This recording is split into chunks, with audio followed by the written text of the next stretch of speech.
Racism continues to be, as it has been for decades and even centuries, certainly over the last few years, though, a central problem, question, point of discussion in American culture and civilization.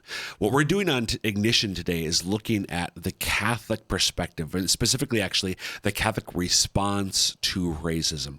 What do we as Catholics, what can we, in light of our heritage and our tradition, in our Catholic faith, what can we do in response to the problem of racism? That's what we're going to be talking about today on Ignition. Welcome to the show. I'm your host, Dr. Chris Bergwald, and we want to set your faith ablaze so that you might live the adventure that comes from a relationship with Jesus Christ.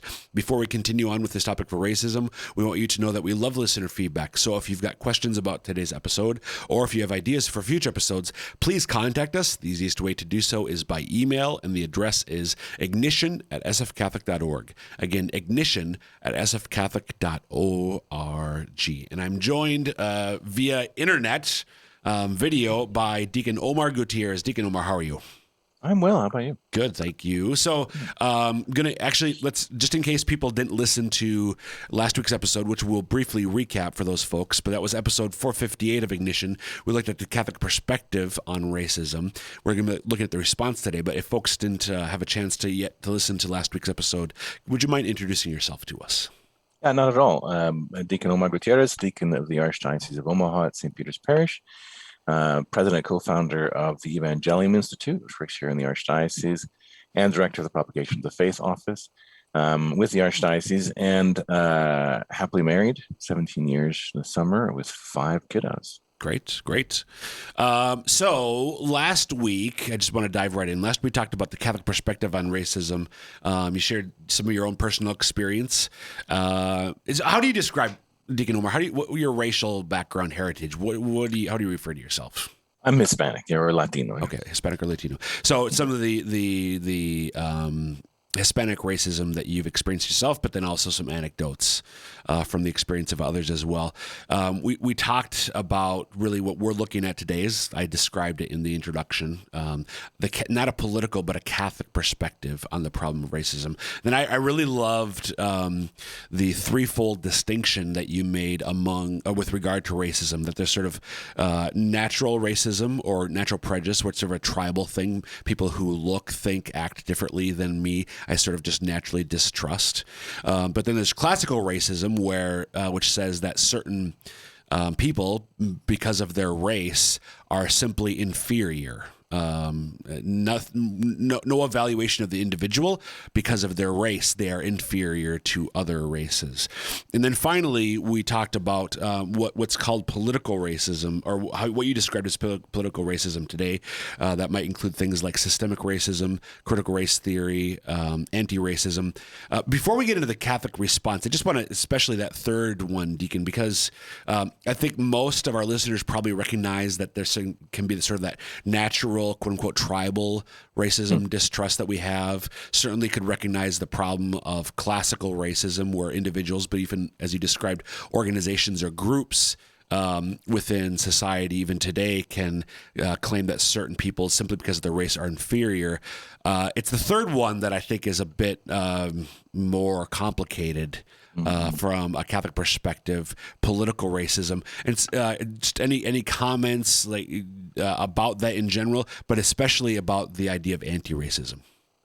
Yeah, so I'll sort of comment very briefly on the first two, and then we can spend most of our time talking about this political racism issue. But regarding sort of that natural racism and the Catholic response to that, the idea that I just tend to sort of trust people who look like me versus those who don't.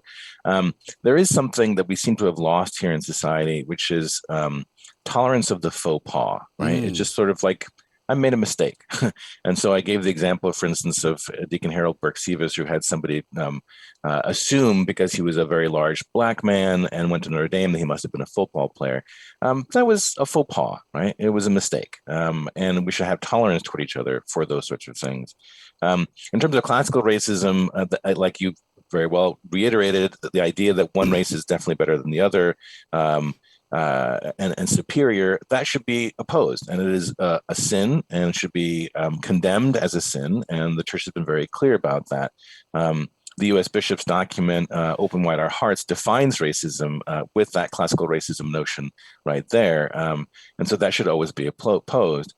But we have more recently, to get to your question about the political racism, we have more recently... Before you go there, Deacon, actually, can I interject? Yeah. So I love how you're intertwining the Catholic response here to this. So just to reiterate, with the first one, we should be maybe more tolerant, forgiving. If somebody makes a mistake, don't just assume it's a racist thing. Yeah. It may have just been a faux pas. What about me, though? What's like for me as the one who made or might make the faux pas? Like, is there anything else that we should say from a Catholic perspective about avoiding the faux pas? Yeah, certainly. Right. So being conscious for ourselves of where my own, and again, the other word I used for this is sort of prejudice, where my own prejudice might be. Again, it may not be a malicious prejudice, and it may be ignorance. But where that might be, I remember, very, very quickly. I had just given a talk, and I was walking the parking lot, and I was in the elevator with somebody, and she was trying to make a connection with me, and she was talking, and what she said to me was not about Hispanics. It was about African Americans, but it was really, I mean, it was very bad. It came on. It would be racist, right? Okay. Not because she's racist, right? But the what she was saying was rooted so much in her own ignorance that it really came off very badly. So what I wanted her to realize was that sometimes we can be blinded to our own prejudice. And so we need to be helped in that way. And sometimes when a faux pas happens, it's appropriate for then somebody to say, hey, look, that was inappropriate. And then for the person receiving that to be humble enough to receive it and say, okay, thank you. Thanks for not biting my head off. Thanks for not accusing me of being a racist. I need to think of that aspect better. Okay, so that's a great distinction. So it's not a racist necessarily. That remark is not indicative that you're racist, or remarks like that faux pas. But we should just try to become more of our blind spots, our own prejudices, as you said, so we can avoid those faux pas in the future. Classical racism, you had summarized, I think, one way, it's totally evil and sinful, and we have to work to eliminate it. It does exist here in the United States, right? So that's, in the last episode, it said some people in response to the other extremes are going to say, oh, racism doesn't exist here in the United States at all. It does, right? And I have evidence of that. We have proof of that. And by racism, I mean classical racism, the idea that one race is better intellectually, physically, and morally to another race. That does exist in the United States. It exists amongst whites. There are groups of whites and white supremacists in the United States. I think that phrase is overly used, but it does exist. It is here, and we should be aware of that. Okay, great. So now the third category then, as you described it, is political racism, which I briefly summarized. Yeah, so let's talk more about that and the Catholic response to it. Yeah, so the problem with this kind of political racism is that it defines racism in a way that makes it impossible for someone to argue against it. By that, I mean, it's set up in a way so that, my first experience of this actually was years ago. Chris, you may be old enough, and you probably won't admit to it because you're a better person than I am. But when I was young, I used to watch MTV, and there was a show called The Real World. Yeah. And there was an argument between two of the characters who were it was one of the first reality television shows. And one of the guys was black, and one of the guys was white, and the black guy was accusing the white guy of racism, and the white guy was saying, "What are you talking about? I have black friends. I don't have a racist bone in my body." And the black guy said, "Racism is race plus power." And what that means, therefore, is even if the black person in question believes that blacks or African Americans are morally superior, intellectually superior, and physically better than all white people, which is the definition of classical racism, that black person cannot be racist because they lack socioeconomic and political power. That kind of definition of racism is incompatible with the Catholic understanding of sin, and incompatible with the Catholic understanding of racism, and even the way society does and ought to work. Because so a lot of people, some people, no. Well, actually, they might. Let me make a distinction there. They might say, well, that might be incompatible with the church's teaching, but it's still true. Right. So then we have to do two things. One is suss out exactly how it's incompatible with the church teaching, and then look at in what ways is it true and is it not true. Okay. So in terms of it being incompatible with the church's teaching, the church is teaching about racism is that's a sin. Okay. It's a moral evil. It's a violation of justice. It's a violation of the human dignity of the other person. Okay. So it's a sin. Now, we define sin as a choice, as something that you choose. You cannot, or in the definition of sin in the catechism, it requires the freedom, right? It requires liberty. You have to be able to choose to sin. It's a choice. The definition of racism that's used in political racism eliminates the person's individuality and intention. So it no longer matters what your intention is anymore under that definition. By virtue of the fact that you are white, and that's all I need to know about you, you are a racist. That's fundamentally incompatible with the definition of racism the church uses, because the church's understanding is that it's sin, and intention matters in sin, as does object and end, all those aspects of what a sin is. So it's incompatible. You cannot refer to it that way. So a sin. So if something's a moral evil, that's another way of synonym maybe for something to be a sin. Well, sin, as you're saying here, requires intentionality on my part to do something specifically evil. In this context, against somebody else because of their skin color. So again, classical racism is what we're talking about here. It's evil, period. And so I'm a racist even if I never say anything, but if I think that you specifically, you're Hispanic and I'm white, and you, by virtue of me being white, I am superior to you because Hispanics are inferior to whites. That would be classical racism, and it's a serious sin, a grave sin, a mortal sin, which I would commit by holding even just that thought. Yeah. But that's distinct. It's a grave, it's a violation of, according to the U.S. bishops, as they talk about it, it's a violation of justice and violation of one of the sort of the fundamental truths of human dignity that is at the heart of the church's moral teaching. Yeah. Okay. But then political racism, though, it's incompatible because it denies that racism requires that intentionality, which a moral evil requires. Exactly. Okay. Yeah. So what about, just real quick, and maybe you'll come back to this, but the church does have this idea of, quote unquote, it's an analogous sense of sin, but social sin or structures of sin. Is that relevant here? You're nodding, so I think it is relevant, but right. So the idea of social or structural sin is something that's been in the church for a while, and it's certainly with the rise of liberation theology in Latin America, it was something that was used quite often.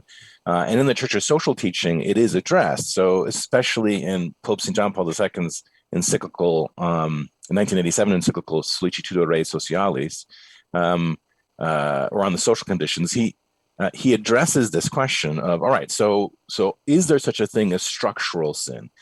What political racism theorists would call maybe a systemic racism. Yep. And he's going to say that, yes, there is such a thing. So we know just intellectually, experientially here in the United States, there is such a thing as social sin, structural sin, systemic racism, because we've seen it in slavery. We've seen it in Jim Crow. So that actually does exist. We can't talk about it that way.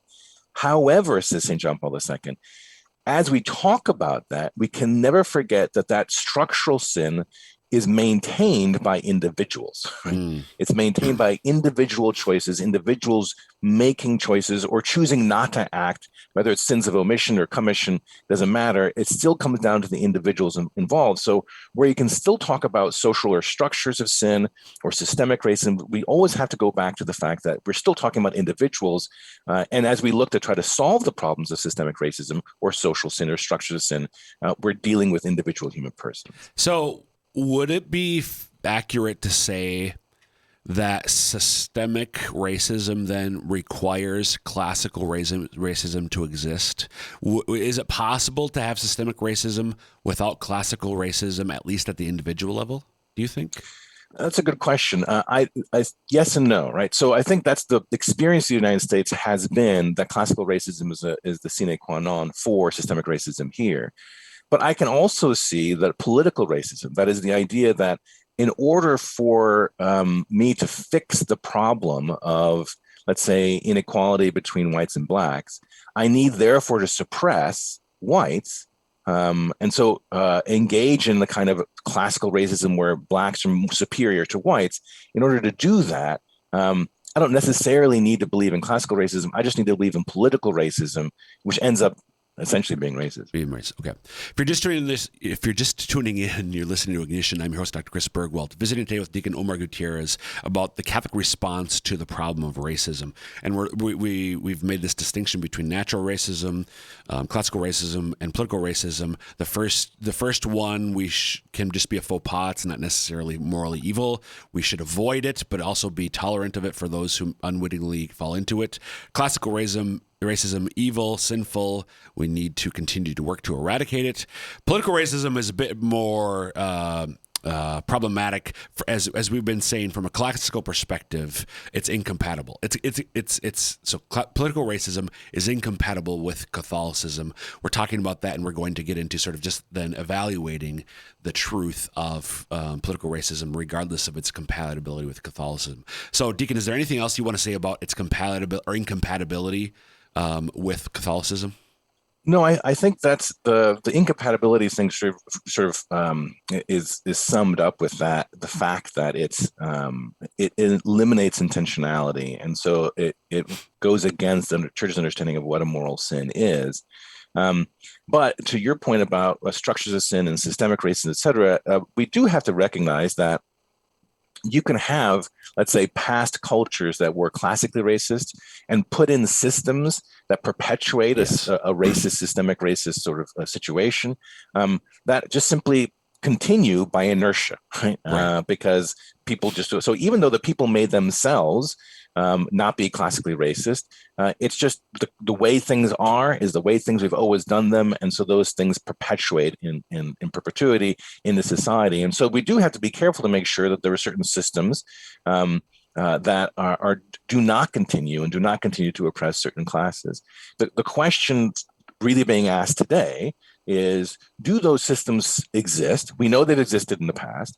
Do those systems exist today?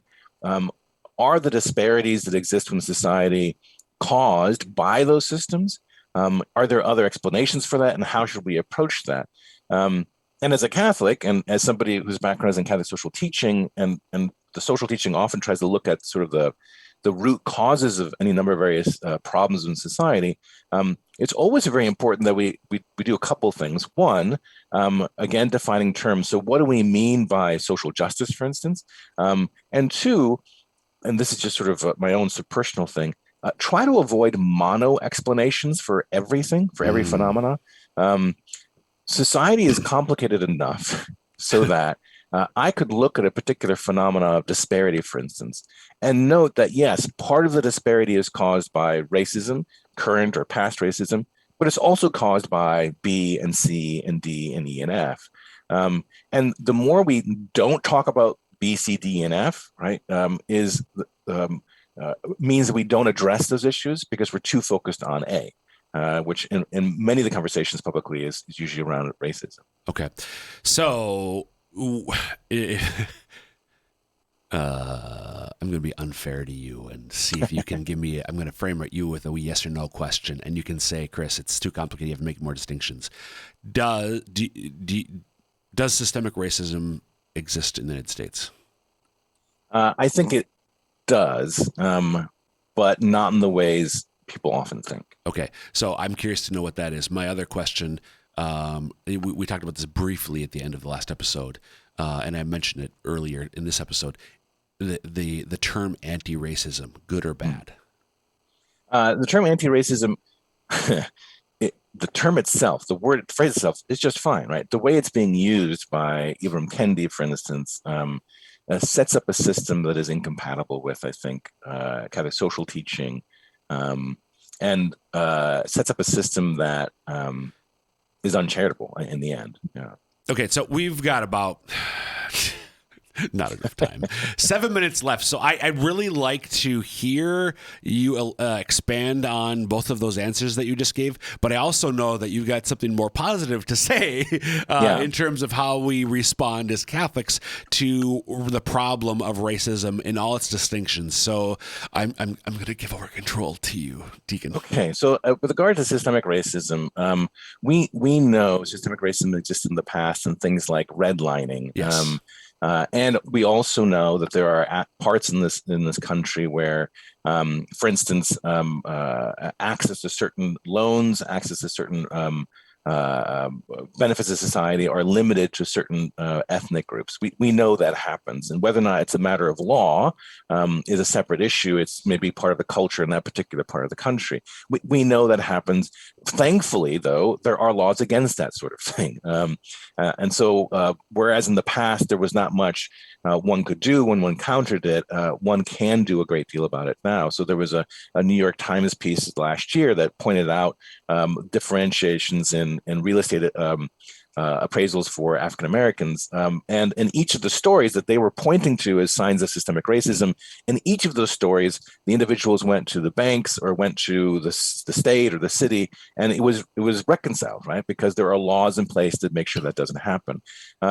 What's also true is we know that some of the poverty that exists within the African American community today is a result of things like redlining in the past, because African Americans couldn't pass on wealth to the next generation, whereas white Americans could. We know it's there. Does it exist to the degree that it did in the past? And this is part of my frustration. People want to say that certain things like the Electoral College, for instance, or the filibuster is a sign of Jim Crow. No, it's not. That's not systemic racism. And that kind of thing only undermines what really was systemic racism in the past.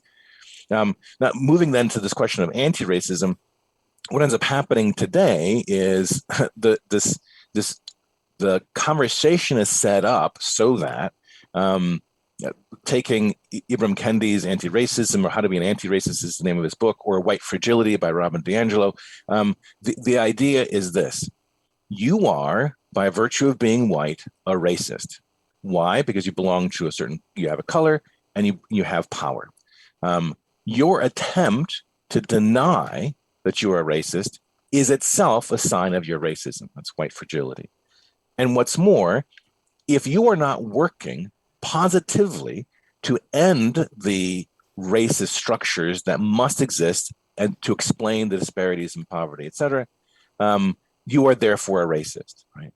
So it's essentially the same system that was used in the Soviet Union. They accuse you of something. If you deny it, that's proof that you're guilty of it.